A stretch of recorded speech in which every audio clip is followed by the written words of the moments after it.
Welcome to our first Aeolus live broadcast. My name is Stefaan Ghys, and I'm the CEO of Aeolus, and we provide an online and on-demand air taxi platform.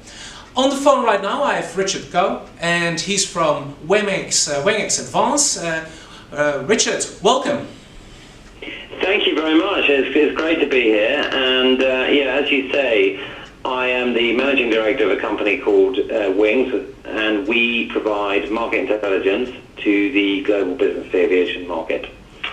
Perfect. And, very pleased to be here. Look forward to your questions. Thank you very much. Richard, as you are aggregating all the information of business intelligence in business aviation, I was wondering, we see that the economy in Europe is showing improvements, and also that there are signals of growth again. And do we see the same in private aviation?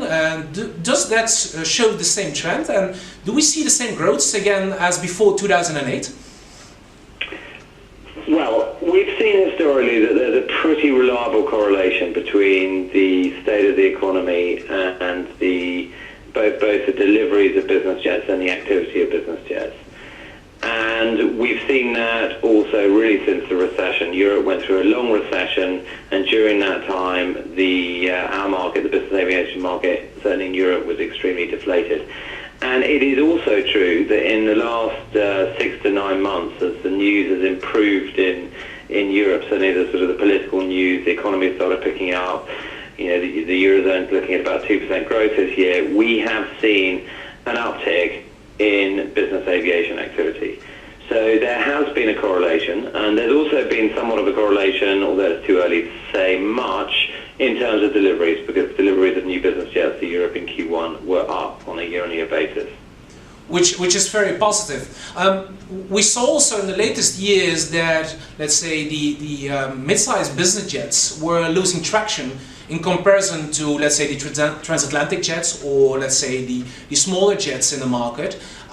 What do you think was the reason for that? And do we see the same results still in the operational figures? Yes, that's true. I mean, there was a series of phases since the recession, during which certain segments, it was a sort of hybrid market, certain segments really came off very badly after 2009, and that included both small jets and mid-sized jets, whilst the large jets, particularly the long-range jets, had a stimulus, particularly from emerging market customers. And we saw a lot more activity in going up to the ultra-long range segment in particular over the years between sort of 2012, 2013, 2014. So then what happened in the next phase after that was we had a lot of turbulence, a lot of macroeconomic and geopolitical turbulence in these emerging markets, and of course the oil price slumped, and we saw the long-range international business jet segments, we saw that demand fall off. And we've seen that market being heavily oversupplied, and that's reflected in really, really soft pricing. Meanwhile, the small aircraft have responded best to the economic recovery. It seems as if demand for that particular segment of aircraft has been quite responsive to a better economic outlook. The mid-sized segment is less sure. What we're seeing in terms of activity, last 12 months growth trends, they're negative. Okay, so that means they're still falling on a last 12 month basis. That is the mid-sized aircraft activity. But within that sort of broad bucket, you've got the super mid-sized segment, which is doing pretty well in terms of activity, including Challenger 350, Gulfstream 280, and latterly also we're seeing the Citation Latitude and the new legacies.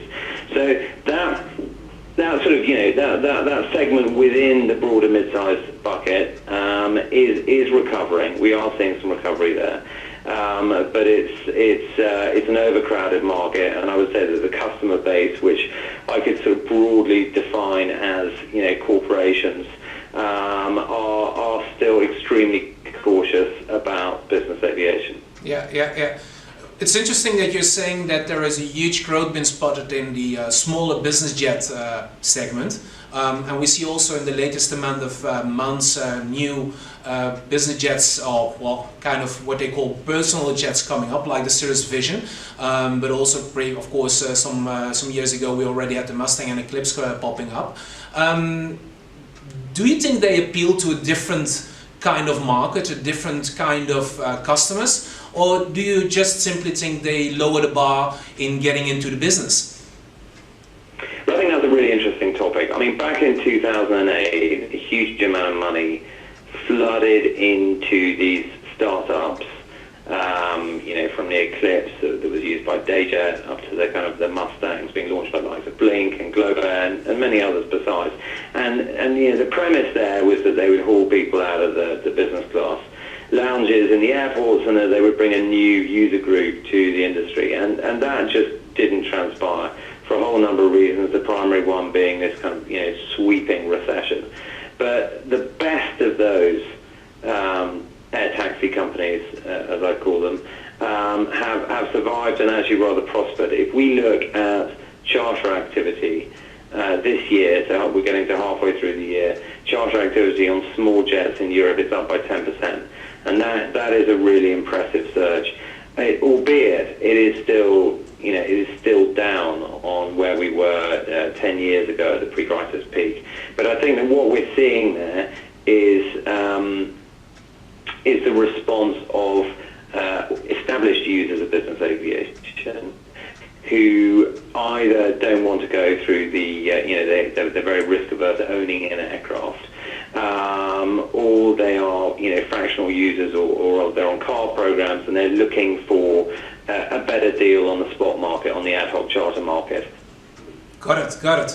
And so I also, sorry, just want to answer the second part of your question, because that's a really exciting part of the industry. What is the potential for these aircraft, and also the lighter ones that you mentioned, to bring in new users now, 10 years on from the last time we thought this would happen? And I think that there's a great deal of potential. I mean, obviously the economy is finally recovering after these years of recession, so we're into an upcycle.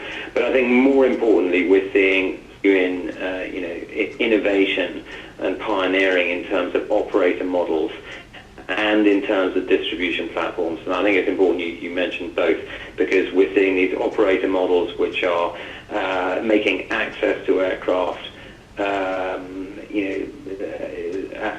lower risk, more transparent, and these distribution platforms are bringing a kind of digital channel, making a user group that wasn't traditionally in this industry aware of business aviation. Then, of course, there's a third factor, which I think you mentioned earlier, which is the entry into service of light aircraft, even turboprops and pistons, which have got very good performance, very good safety records. They've got good range, they've got good capacity. So, they're being genuinely recognised as part of this industry. Yeah, I see. And do you think the changing regulation around single-engine turboprop commercial operations in Europe could also stimulate this effect, as you are saying the digital platforms are stimulating a part of this effect? What do you think about that? I think it's an exciting topic, and I think that the fact that it's been talked about so much is a good thing, because it's raised the awareness level of potentially, a more cost efficient form of business aviation appealing to a wider market. Having said that, I think that in the finer details of the regulation, there will be a lot of constraints on new entrants into this space. I think if you look at the established players, so-called established players in this niche, like Handel Aviation and Slide 7, they're doing pretty well. They want to expand. They're looking, I think, presently at the UK market, I noticed.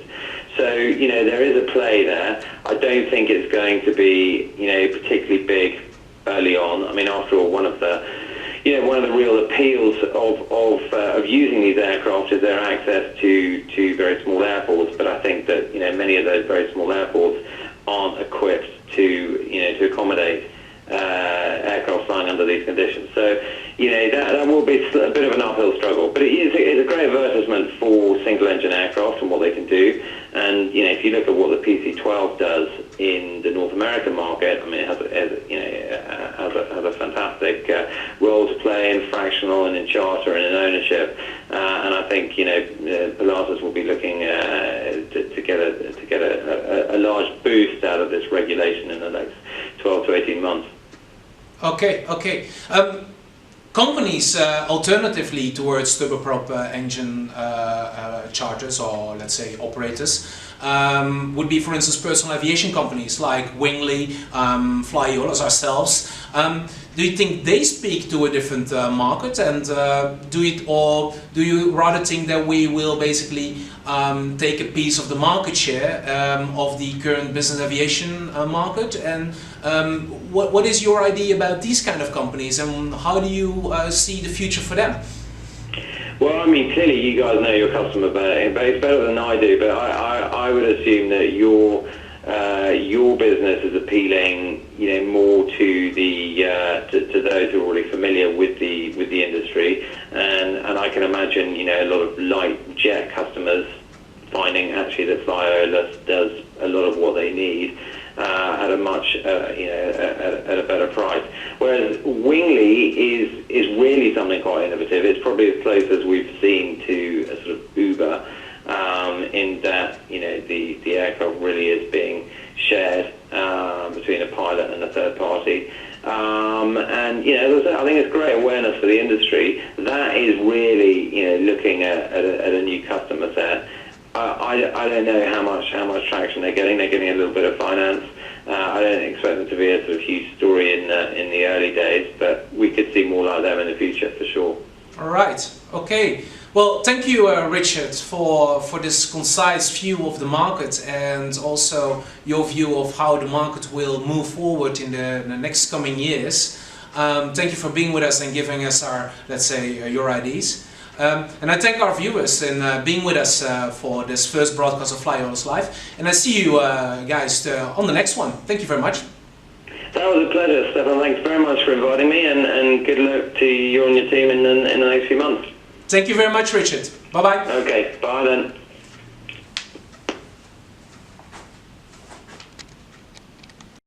then.